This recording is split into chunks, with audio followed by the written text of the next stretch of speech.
Hello my dear students, welcome to the Shubh classes. आज हम start करने जा रहे हैं क्लास 8 की एनसीईआरटी बुक की एक्सरसाइज 13.2। ओके, मैंने अपनी प्रीवियस वीडियो में 13.1 डिस्कस किया था। आज हम लोग 13.2 पढ़ेंगे। मैंने आप लोगों को बताया था कि डायरेक्ट प्रपोर्शन और इनवर्स प्रपोर्शन क्या होते हैं। ठीक है, डायरेक्ट प्रपोर्शन जिसमें दोनों तरफ बढ़े या दोनों तरफ घटे, इनवर्स प्रपोर्शन जिसमें एक तरफ बढ़े और दूसरी तरफ घटे। जैसे क्वेश्चन नंबर 1 है एक्सरसाइज 13.2 का, which of the following are in inverse proportion, इसमें से कौन सा इनवर्स प्रपोर्शन है। तो फर्स्ट पार्ट है the number of workers on a job and the time to complete the job. कह रहा है जो नंबर ऑफ वर्कर्स हैं और वो उनको कितना टाइम लगता है जॉब को कंप्लीट करने के लिए। तो बताइए ये डायरेक्ट होगा या इनवर्स, ये हम यहाँ देखते हैं। जैसे नंबर ऑफ वर्कर्स अगर हमारे 5 हैं और जॉब को कंप्लीट करने में टाइम लग रहा है 10 आवर्स। ठीक है, अगर हम नंबर ऑफ वर्कर्स बढ़ा दें, जितना काम है मेरे पास वो फिक्स्ड है, अगर हम नंबर ऑफ वर्कर्स बढ़ा दें, अगर हम 10 वर्कर्स रख देते हैं तो काम जो 5 वर्कर्स 10 घंटे में कर रहे थे, अगर हम 10 वर्कर्स रख देंगे तो काम जल्दी खत्म हो जाएगा ना। तो यहाँ पे 10 आवर्स से कम समय लगेगा। तो देखो यहाँ पे 5 का 10 हो रहा है और यहाँ 10 से कम हो रहा है, तो यहाँ तो ये बढ़ रहा है और यहाँ ये घट रहा है। तो जब एक तरफ बढ़ेगा दूसरी तरफ घटेगा तो हमारा क्या होगा, इनवर्स प्रपोर्शन। तो क्वेश्चन नंबर 1 के फर्स्ट पार्ट का आंसर होगा यस, ये इनवर्स प्रपोर्शन में है। अब सेकंड पार्ट देखो, the time taken for a journey and the distance travelled in a uniform speed. अगर मेरी स्पीड एकदम सेम है, मतलब हम एक ही स्पीड से चल रहे हैं, तो कोई भी जर्नी है तो उसके लिए कितना टाइम लगेगा डिस्टेंस के हिसाब से। तो देखो अगर हम 10 किलोमीटर चलते हैं, ठीक, तो हम 5 आवर्स ले रहे हैं। अगर हम 20 किलोमीटर चलेंगे, जर्नी सेम है, तो हम 5 से ज्यादा समय लेंगे। क्यों? जब हम ज्यादा किलोमीटर चलेंगे तो हम ज्यादा टाइम लेंगे। तो ये बताओ, देखो यहाँ पे बढ़ रहा है और यहाँ पे भी 5 से ज्यादा हो रहा है, दोनों तरफ बढ़ रहा है, तो ये डायरेक्ट प्रपोर्शन होगा, ये इनवर्स नहीं होगा। तो सेकंड का पार्ट का आंसर हो जाएगा no. Okay, third part, area of cultivated land and the crop harvested. कह रहे जितनी लैंड है मेरे पास उसमें कितनी क्रॉप लगेगी। मान लो इतना लैंड है तो इतनी क्रॉप लग रही है। अगर हम लैंड का एरिया बढ़ा दें तो क्रॉप भी तो बढ़ जाएगी, तो हमारी क्रॉप भी बढ़ जाएगी। तो अगर लैंड का एरिया बढ़ाते हैं तो क्रॉप भी बढ़ जाएगी। तो यहाँ पे दोनों तरफ बढ़ रहा है, तो ये भी इनवर्स प्रपोर्शन में नहीं होगा, ये भी डायरेक्ट प्रपोर्शन में हो जाएगा। Fourth part, the time taken for a fixed journey. Journey एकदम फिक्स्ड है कि मुझे इतने ही किलोमीटर जाना है, तो उसमें कितना टाइम लगेगा, and the speed of the vehicle, और स्पीड व्हीकल की जो स्पीड है वो चेंज होती रहेगी। तब यहाँ यूनिफॉर्म स्पीड नहीं लिखा है, जर्नी हमारी फिक्स है कि मानो मुझे 300 किलोमीटर जाना है, ठीक है, तो टाइम एंड स्पीड के बीच में बताना है। अगर हम धीरे चलेंगे, ठीक है, तो हम देर में पहुंचेंगे, अगर हम तेज चलेंगे तो हम जल्दी पहुंचेंगे। ठीक, तो यहाँ पे देखो धीरे से तेज, यहाँ पे बढ़ रहा है और यहाँ देर से जल्दी, ठीक, यहाँ पे घट रहा है। देखो अगर हम 7 किलोमीटर पर आवर की स्पीड से चलते हैं तो हम 10 आवर्स में जर्नी कवर कर पाएंगे। अगर हम 10 किलोमीटर पर आवर की स्पीड से चलेंगे तो हम जल्दी, मतलब 8 आवर्स में ही कंप्लीट कर लेंगे अपनी जर्नी को। क्यों? तो यहाँ 7 से 10 हो गया, बट यहाँ 10 से क्या हो गया, 8 हो गया, यहाँ कम हो रहा है, तो यहाँ बढ़ रहा है और यहाँ घट रहा है, तो ये इनवर्स प्रपोर्शन में हो जाएगा। तो इसके फोर्थ पार्ट का आंसर होगा यस। फिफ्थ है the population of the country and the area of land पर पर्सन। अगर एक लोगों को इतनी लैंड मिल रही है, एक लोगों के रहने के लिए इतनी लैंड है, ठीक है, अगर हम पॉपुलेशन बढ़ा दें कंट्री की, ठीक है, कंट्री की पॉपुलेशन बढ़ जाएगी अगर, तो हमें जगह फिर कम मिलेगी ना, तो हमें कम मिलेगी। तो पॉपुलेशन बढ़ी तो जगह कम हो गई, तो जगह कम हो गई पॉपुलेशन बढ़ने पे, तो एक तरफ बढ़ा एक तरफ घटा, तो ये भी हमारा क्या हो जाएगा, इनवर्स प्रपोर्शन में हो जाएगा। ओके, आप लोगों को क्लियर तो हो ही गया होगा कि क्या होता है डायरेक्ट प्रपोर्शन और क्या होता है inverse proportion. Now let's move on question number 2। अभी भी अगर आपको ना समझ में आ रहा हो तो आप कमेंट सेक्शन में जाके मुझसे अपने डाउट्स क्लियर कर सकते हैं। इसके अलावा नीचे डिस्क्रिप्शन बॉक्स में मेरी एक लिंक गिवन है, वहां से आप मेरा ऐप इंस्टॉल कर सकते हैं शुभ क्लासेस के नाम से और मेरी लाइव क्लासेस ले सकते हैं। Question number 2 is in a television game show the prize money of rupees 1 lakh is to be divided equally amongst the winners.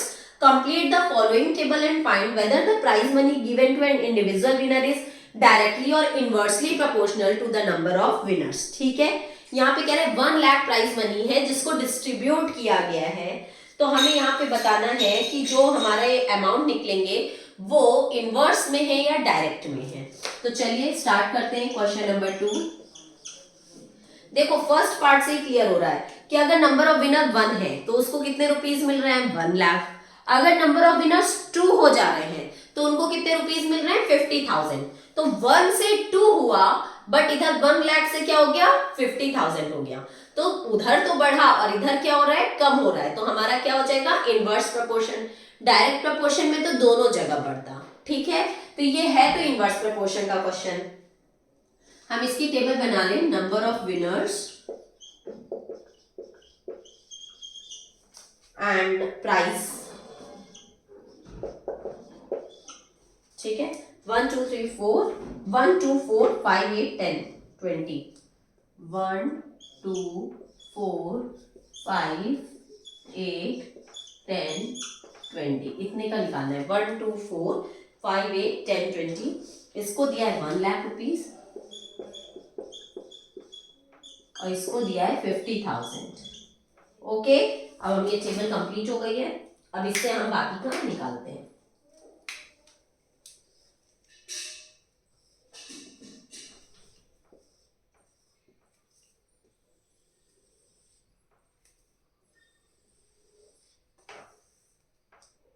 ठीक है, देखो यहाँ 1 से 2 हो गया बट यहाँ 1 लाख से क्या हो गया 50,000, तो यहाँ पे बढ़ रहा है बट यहाँ पे घट रहा है, तो हमारा इनवर्स प्रपोर्शन का होगा। इनवर्स प्रपोर्शन में हम लोग क्या फॉर्मूला लगाते हैं x1 into y1 is equals to x2 into y2।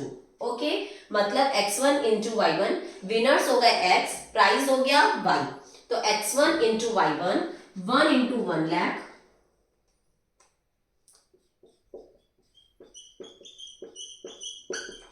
Is equals to 2 का तो गिवन है 4 का निकालते हैं 4 into y 4 into y2।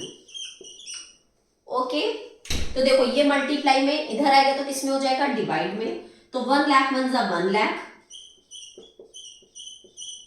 Divided by 4 is equals to y2। 4 2 जा 8, 2 बचा 2 एंड 0 20, 4 5 जा 20 और फिर 3 0, तो y2 की वैल्यू क्या आ जाएगी हमारी 25,000, तो ये 4 वाले की क्या हो जाएगी 25,000। ओके, अब देखो 5 का निकालते हैं, तो 1 into 1 lakh 1 into 1 lakh is equals to 5 into y2। अब फिर से ये मल्टीप्लाई में तो इधर आएगा डिवाइड में हो जाएगा, तो 1 lakh upon 5 is equals to y2। 5 2 जा 10 और फिर 4 0 थे तो 4 0 लगा देंगे, तो हमारी y2 की वैल्यू क्या आ जाएगी 20,000। बहुत सिंपल सिंपल क्वेश्चन है बच्चों, बस आप लोग को बहुत ध्यान से करना है तो तुरंत आंसर आएगा। अब 8 की वैल्यू निकालनी है, तो 1 इंटू 1 लाख मतलब भाई 1 लाख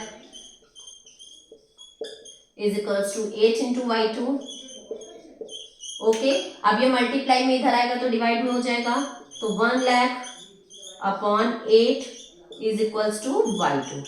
ये कट करेंगे, 8 1 जा 8, कितना बचा 2, 2 एंड 0 20, 8 1 जा 8, 8 2 जा 16, 4 बचा 4 एंड 0 40, 8 5 जा 40 एंड डबल 0 12,500 आ जाएगा। 8 की वैल्यू 12,500। ओके, अब 10 का निकालना है तो वैसे ही करेंगे 1 lakh is equals to 10 into y2। ठीक, अब ये फिर से यहाँ मल्टीप्लाई में है, इधर आएगा तो डिवाइड में हो जाएगा, तो 1 lakh by 10 is equals to y2। 0 से 0 कैंसिल, क्या आंसर आ गया 10,000, तो 10 की वैल्यू क्या आ जाएगी 10,000। ओके, अब 20 का निकालना है तो फिर से 1 into 1 lakh is equal to 20 into y2, तो 1 lakh is equal to 20 into y2, फिर से ये मल्टीप्लाई में इधर आएगा तो डिवाइड में, तो 1 lakh upon 20 is equal to y2, 0 0 cancel, 2 5 10 and 000, 5000 इसका आंसर आ गया। आई होप आप लोगों को ये टेबल समझ में आ गई होगी। इनवर्स प्रपोर्शन की थी तो this into this is equals to this into this into this, मतलब ऐसे करते चले जाएंगे। Okay, now let's move on question number 3।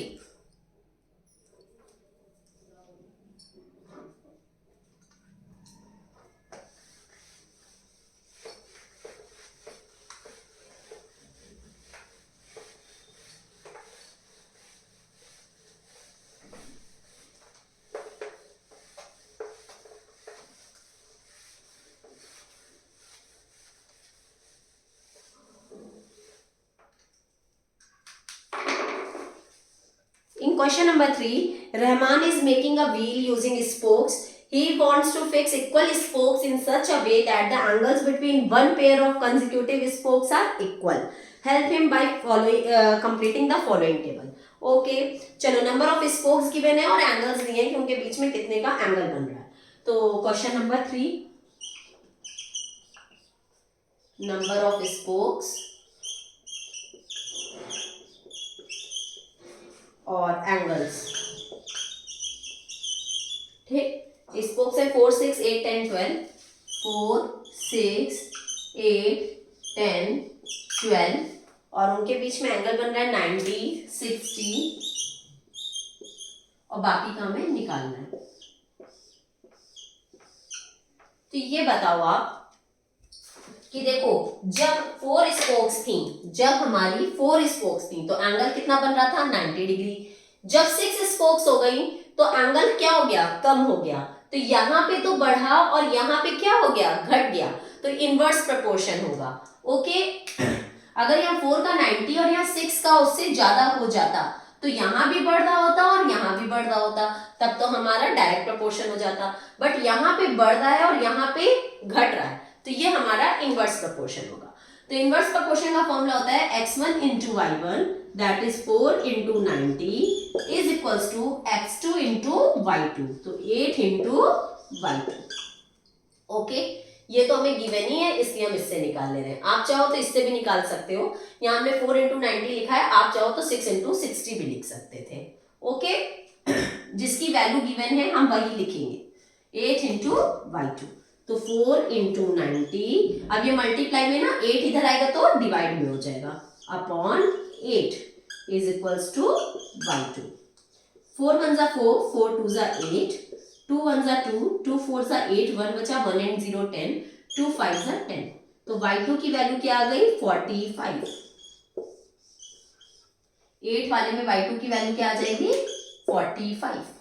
Okay, अब 10 का निकालेंगे। तो देखो एक बार हम अभी आपको 4 इंटू 90 से करके दिखाए हैं, अब एक बार हम 6 इंटू 60 से भी करके दिखा दे रहे ताकि आपको कोई कंफ्यूजन ना रहे। इसी का देखो 45 आ रहा है या नहीं। 6 into 60 is equals to 8 into y2,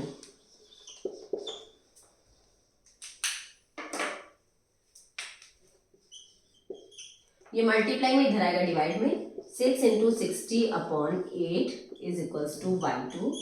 ठीक, 2 3 जा 6, 2 4 जा 8, 4 1 जा 4, 2 बचा 2 एंड 0 20, 4 5 जा 20, 15 3 जा 45, y2 की वैल्यू क्या आ गई 45। देखो इसमें भी 45 आई थी, इसमें भी 45 आई 8 के लिए। तो चाहे हम 4 इंटू 90 रखें या 6 इंटू 60, जिसकी वैल्यू गिवन है वो हम रखेंगे। ओके, चलो अब 10 का निकालते हैं। तो 10 का निकालने के लिए 4 into 90 is equals to 10 into y2, 4 into 90 is equals to 10 into y2। अब ये 10 मल्टीप्लाई में इधर आएगा डिवाइड में, तो 4 into 90 upon 10 is equals to y2, 0 0 cancel, 4 9 जा 36, तो y2 की वैल्यू क्या आ गई 36। ओके, अब 12 का निकालेंगे। तो फिर से 4 into 90 is equals to 12 into y2,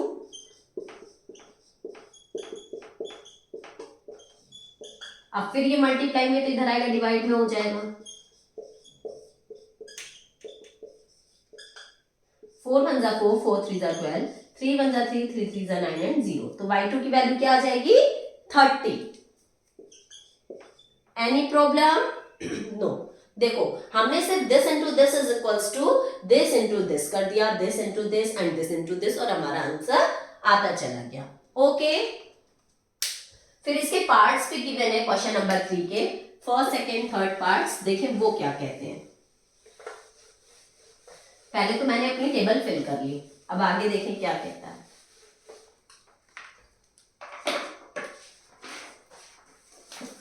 The first part is, are the number of spokes and the angles formed between the pair of consecutive spokes in inverse proportion?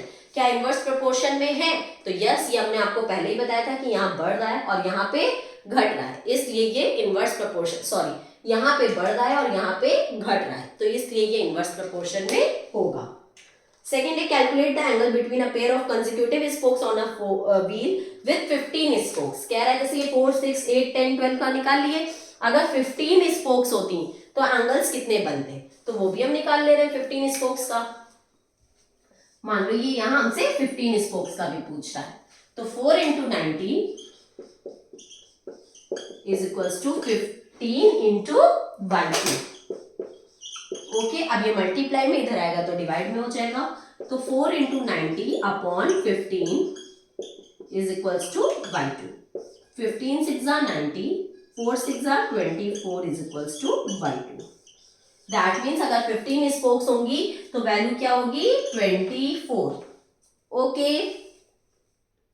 how many spokes would be needed if the angle between a pair of consecutive spokes is 40 degree? अब यहाँ पे इन्होंने angle दे दिया और हमें number of spokes पूछ रहा है, ठीक है, तो ये बताओ, जैसे मान लो यहाँ हमें एंगल दे दिया कितना? 40 डिग्री, 40 डिग्री, और हमसे ये पूछ रहा है, तो कोई दिक्कत नहीं है। 4 into 90 is equals to x2 into y2 लिखते हैं ना, ये x1 into y1 is equals to x2 into y2, तो x2 तो मुझे पता नहीं है, इंटू y2 मुझे पता है 40। ओके, सिर्फ जो गिवन था वो x1 into y1 that is 4 into 90 is equals to x2 into y2, तो x2 इंटू 40। अब ये मल्टीप्लाई में इधर आएगा डिवाइड में, तो 4 into 90 upon 40 is equals to x2, 4 1 जा 4, 4 10 जा 40, 10 9 जा 90, तो x2 की वैल्यू क्या आ गई? 9। दैट मीन्स अगर 40 डिग्री का एंगल बनाएगा तो नंबर ऑफ स्पोक्स कितनी हो जाएंगी? 9। Any problem? मैंने टेबल में ही रख के बना दिया है ताकि आपको समझ में आए, ठीक है। Now let's move on question number 4।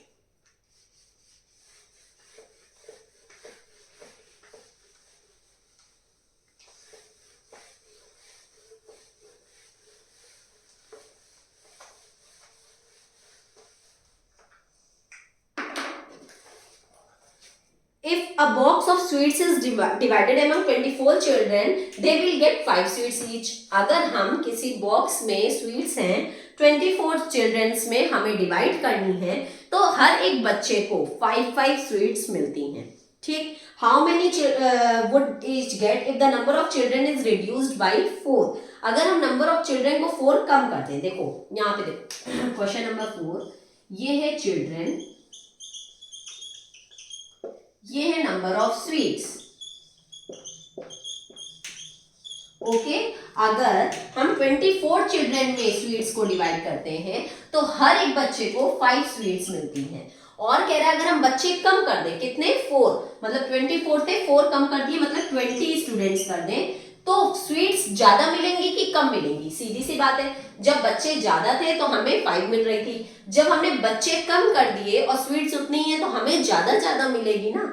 जैसे अगर कोई चीज है मेरे पास 10 चॉकलेट्स हैं, 10 चॉकलेट्स को 10 स्टूडेंट्स में देना है तो सबको 1 मिलेगी, लेकिन अगर मेरे पास 10 चॉकलेट्स है और मैंने बच्चे कम कर दिए, मतलब 5 स्टूडेंट्स कर दिए, तो अब सबको कितने मिल जाएंगे? 2 तो सबको ज्यादा मिलेगी। तो सेम वैसे ही है कि 24 चिल्ड्रन में 5 स्वीट्स डिवाइड होती हैं, तो 20 चिल्ड्रन में मतलब कम बच्चे हो जाएंगे तो ज्यादा स्वीट्स मिलेंगी ना, तो ज्यादा स्वीट्स मिलेंगी। तो यहाँ पे तो देखो कम हो रहा है और यहाँ पे क्या हो रहा है? ज्यादा हो रहा है, तो यहाँ पे कम यहाँ पे ज्यादा, तो दैट मीन्स इनवर्स प्रपोर्शन है, ठीक। तो ये हो गया हमारा y2 जिसकी हमें वैल्यू निकालनी है। तो x1 into y1 is equals to x2 into y2 कर देते हैं। तो 24 into 5 is equals to 20 into y2। Okay, ये मल्टीप्लाई में इधर आएगा तो डिवाइड में हो जाएगा। 24 into 5 upon 20 is equals to y2। 5 4 जा 20, 4 6 जा 24, तो y2 की वैल्यू आ गई 6। दैट मीन्स अगर 24 चिल्ड्रन होंगे तो 5 स्वीट्स मिलेगी, और अगर बच्चे कम कर दिए मतलब 20 चिल्ड्रन कर दिए तो हमें 6 स्वीट्स मिलेंगी। Okay, now question number 5।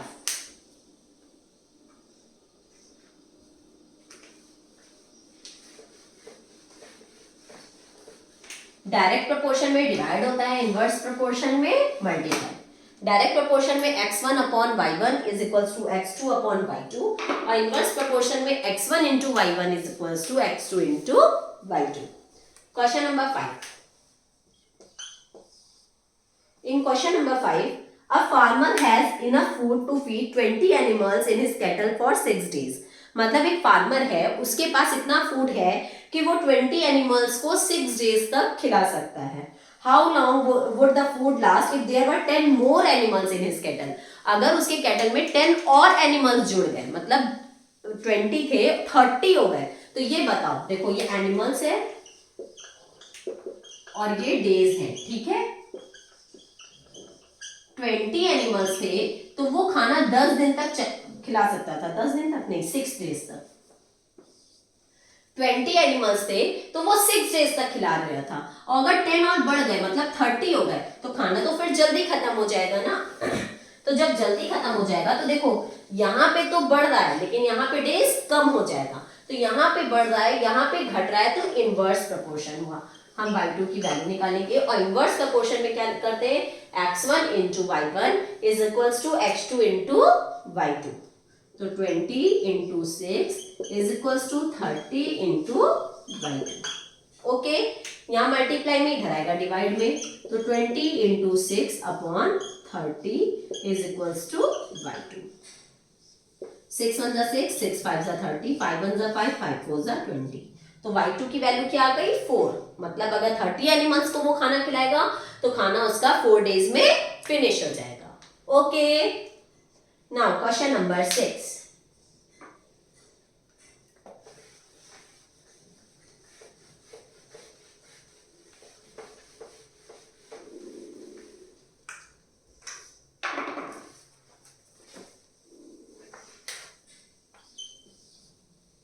In question number 6, a contractor estimates that 3 persons could rewire Jasminder's house in 4 days.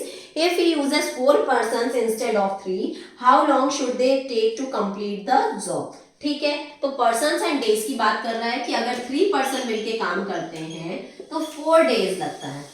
Okay, अगर 3 पर्सन काम करते हैं तो कितने दिन में काम खत्म कर रहा है, 4 डेज में काम खत्म कर रहा है। और अगर वो 3 की बजाय 4 पर्सन लगा दे तो काम कितने दिन में खत्म हो जाएगा। तो सीधी सी बात है, अगर कम लोग काम करेंगे तो ज्यादा दिन लगाएंगे, अगर हम ज्यादा लोगों को काम में लगा दें तो कम दिन में काम खत्म हो जाएगा। तो यहाँ पे कम हो जाएगा।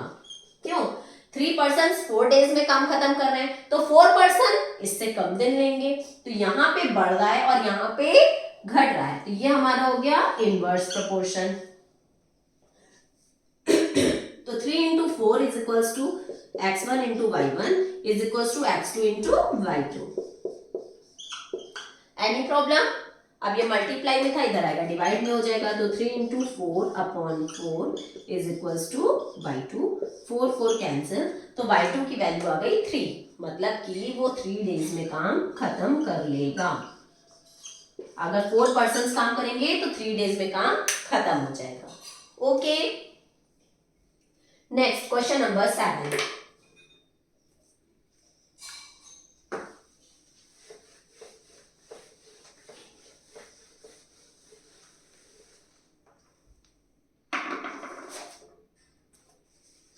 In question number 7, a batch of bottles were packed in 25 boxes with 12 bottles in each box.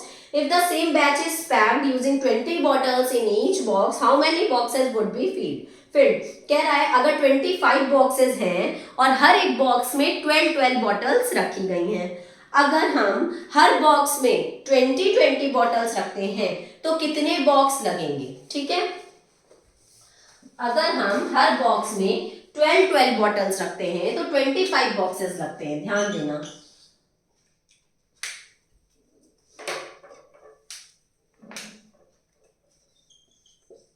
Boxes and bottles. ठीक है, अगर हम हर एक बॉक्स में 12 बॉटल्स रखते हैं तो 25 बॉक्स लग जाते हैं। जब हम एक बॉक्स में 12 बॉटल रखेंगे तो टोटल हमारे 25 बॉक्सेस लग जाएंगे। तो अगर हम एक बॉक्स में 20 बॉटल्स रखेंगे तो हमारे कितने बॉक्स लगेंगे। तो सीधी सी बात है कि अगर हम किसी भी बॉक्स में ज्यादा फिल करेंगे तो हमारा कम बॉक्सेस में काम हो जाएगा ना। जब हम 12 रखें तो 25 बॉक्सेस ले गया, जब हम 20 रखेंगे तो कम बॉक्स में ही फिल हो जाएगा। तो यहाँ तो बढ़ रहा है और यहाँ पे घट रहा है। तो जब यहाँ घट रहा है तो हम इनवर्स प्रोपोर्शन लगाएंगे। ओके, तो x1 into y1 is equals to x2 into y2। तो 25 into 12 is equals to x2 into 20. Any problem? x1 into y1 is equals to x2 into y2. मैंने बॉक्सेस को x ले लिया and bottles को y ले लिया। तो ये मल्टीप्लाई में, इधर आएगा डिवाइड में। तो 25 इंटू 12 अपॉन ये 20 इधर आ जाएगा इज इक्वल्स टू x2। इसको कट कर लो, 5 4 जा 20, 5 5 जा 25, 4 3 जा 12। तो x2 की वैल्यू आ जाएगी 15। दैट मीन्स अगर हम 20 बॉटल्स रखते हैं तो 15 बॉक्सेस में ही हमारा फिल हो जाएगा। ओके, यहीं पे हम अपनी ये एक्सरसाइज कंप्लीट करते हैं। क्वेश्चन नंबर 1 to 7 मैंने इसमें डिस्कस कर दिया है। अब हम लोग अपनी नेक्स्ट एक्सरसाइज में आगे के क्वेश्चंस डिस्कस करेंगे। नेक्स्ट वीडियो में आगे के क्वेश्चंस डिस्कस करेंगे। तब तक के लिए goodbye and take care.